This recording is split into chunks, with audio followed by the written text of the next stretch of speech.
सैनिकांमध्ये sexual problems का जास्त असतात?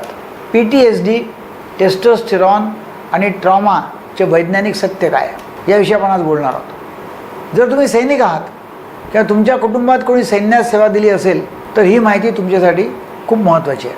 कारण संशोधन सांगतं की तरुण आणि फिट असतानाही प्रत्येकी 3 पैकी एका सैनिकाला इरेक्टाईल डिस्फंक्शन होऊ शकतं. आणि यामागे फक्त वय नाही आहे, तर काही खोल मानसिक आणि शारीरिक कारणं आहेत जी दिसत नाहीत. नमस्कार, मी आहे डॉक्टर दीपक केळकर. मागील 43 वर्षांपासून अकोल्यामध्ये प्रॅक्टिस करतो आहे. आज आपण एका अशा विषयावर बोलणार आहोत ज्याबद्दल लोक सहसा बोलत नाहीत. मिलिटरी सर्व्हिस आणि सेक्शुअल हेल्थ याचा संबंध. PTSD सर्वात मोठं कारण आहे, पोस्ट ट्रॉमॅटिक स्ट्रेस डिसऑर्डर. जेव्हा एखादा सैनिक युद्ध किंवा ट्रॉमा अनुभवतो तेव्हा त्याचा मेंदू सतत धोक्याच्या स्थितीत राहतो. याला म्हणतात पोस्ट ट्रॉमॅटिक स्ट्रेस डिसऑर्डर. आता विज्ञान समजून घ्या. सेक्शुअल अराउझलसाठी पॅरासिम्पथॅटिक नर्वस सिस्टीम उपयुक्त आहे किंवा कामाची आहे, जी रिलॅक्स मोडमध्ये माणसाला आणते. पण PTSDमध्ये सिम्पथॅटिक सिस्टीम म्हणजे फाईट किंवा फ्लाईट मोड कायम सक्रिय असतो. परिणाम काय होतो? इरेक्शन, इच्छा म्हणजे डिझायर, आणि समाधान म्हणजे सॅटिस्फॅक्शन या तिन्हीवरती परिणाम होतो. संशोधन सांगतं की PTSD असलेल्या सैनिकांमध्ये सेक्शुअल डिस्फंक्शनचा धोका 3 ते 4.6 पट जास्त आहे. मिलिटरी सेक्शुअल ट्रॉमा MST हा एक अतिशय संवेदनशील आणि वेदनादायक विषय आहे. अनेक सैनिकांना सेवेदरम्यान सेक्शुअल हॅरॅसमेंट किंवा असॉल्ट सहन करावे लागतात, ज्याला म्हणतात मिलिटरी सेक्शुअल ट्रॉमा. याचा परिणाम फक्त शरीरावरती नाही तर मन, आत्मसन्मान आणि नात्यांवर होतो.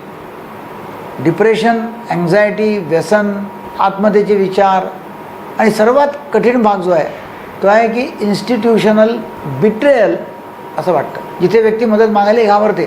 तिसरं आहे traumatic brain injury TBI. Combat म्हणजे जेव्हा युद्ध होतं, कॉम्बॅटच्या दरम्यान ब्लास्ट किंवा इजा झाल्यामुळे मेंदूला धक्का बसतो जेव्हा हातघाईवरती काही येतं तेव्हा, याला म्हणतात ट्रॉमॅटिक ब्रेन इंजुरी. सेक्शुअल हेल्थवर परिणाम होतो, त्यामुळे पिट्युटरी ग्लँड डॅमेज होऊ शकते, टेस्टोस्टेरॉनचं प्रमाण कमी होऊ शकतं, मूड चेंजेस होतात आणि डिप्रेशन येऊ शकतं.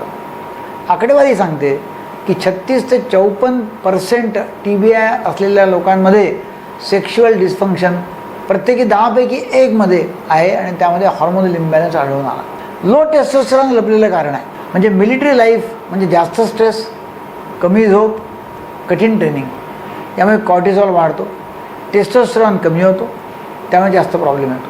34% व्हेटरन्समध्ये लो टेस्टोस्टेरॉन आढळलं. 43% इलाइट सोल्जर्समध्ये कमी लेवल्स आढळल्या. आणि जर ओपॉइड पेन किलर्स तुम्ही घेत असाल तर समस्या आणखीन वाढते. उपाय काय आहेत?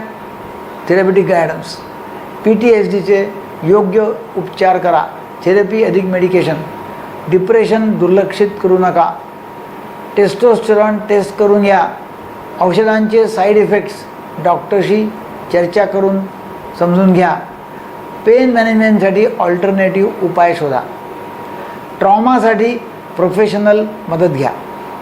लक्षात ठेवा, सेक्शुअल प्रॉब्लेम ही फक्त शरीराची नाही तर मन आणि नर्वस सिस्टीमची देखील समस्या आहे. जर तुम्ही सैनिक असाल किंवा एखाद्या सैनिकाला ओळखत असाल तर समजून घ्या की ही कमजोरी नाही तर शरीर आणि मनाची नैसर्गिक प्रतिक्रिया आहे. आणि सर्वात महत्त्वाचं म्हणजे यावर उपचार उपलब्ध आहेत. जर ही माहिती तुम्हाला उपयुक्त वाटली तर व्हिडिओ नक्की शेअर करा, कॉमेंटमध्ये लिहा हेल्प. जर तुम्ही किंवा तुमच्या ओळखीतील कोणी या समस्येतून जात असेल आणि मेंटल हेल्थ, सेक्शुअल हेल्थ आणि इनर हिलिंगसाठी वैज्ञानिक मार्गदर्शन हवे असेल तर जरूर खाली दिलेल्या नंबरवरती संपर्क करा. आमच्या सन्मित्र हॉस्पिटलमध्ये सध्या सर्व प्रकारच्या मानसिक आजारांवरती मोफत उपचार केला जातो. आयुष्यमान कार्ड घेऊन येणारा कोणी पण व्यक्ती जेवण, खाणं, पिणं, औषधे, तपासण्या सर्व मोफत आहे. आणि सर्व प्रकारच्या मानसिक आजारांवरती, दारू व्यसनावरती, मंदबुद्धी, डिमेन्शिया अशा सर्वांवरती मोफत उपचार केला जातो. याचा अवश्य फायदा घ्या. Thank you very much.